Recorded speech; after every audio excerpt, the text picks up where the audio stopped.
திருப்பத்தூர்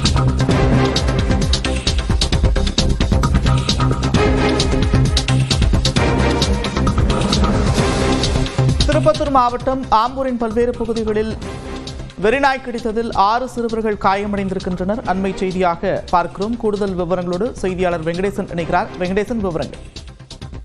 நந்தா, திருப்பத்தூர் மாவட்டம் ஆம்பூர் நகராட்சிக்கு உட்பட்ட 36 வார்டுகள் உள்ளன. இப்பகுதியில் தெருநாய்க்கள் அதிக அளவில் சுற்றித் திரிவதாகவும் தொடர்ந்து அப்பகுதியில் கவுன்சிலர்கள் தொடர்ந்து நகராட்சி நிர்வாகத்திடம் புகார் தெரிவித்து வந்தனர். இந்த நிலையில் ஆம்பூர் தார்வழி சாலை பகுதியில் இன்று வெறிநாய்கள் கடித்து 6 சிறுவர்கள் ஆம்பூர் அரசு மருத்துவமனையில் அனுமதிக்கப்பட்டுள்ளனர். அதாவது அந்த சிறுவர்களுக்கு தற்பொழுது சிகிச்சையான வழங்கப்பட்டுள்ளது.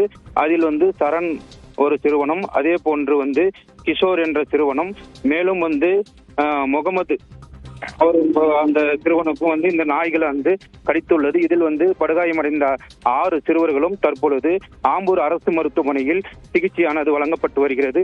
மேலும் அந்த தெருநாய்க்களை பிடிக்க நகராட்சி நிர்வாகம் தீவிரம் காட்டி வருகின்றனர். இருந்தாலும் கூட தொடர்ந்து அந்த ஆம்பூர் நகர பகுதியில் அதிக அளவில் இந்த தெருநாய்க்கள் சுற்றித் திரிவதால் அதனை உடனடியாக பிடித்து நடவடிக்கை மேற்கொள்ள வேண்டும் என அப்பகுதி மக்கள் கோரிக்கை விடுத்துள்ளார்கள். நந்தா, நன்றி வெங்கடேஷ், விவரங்களுக்கு.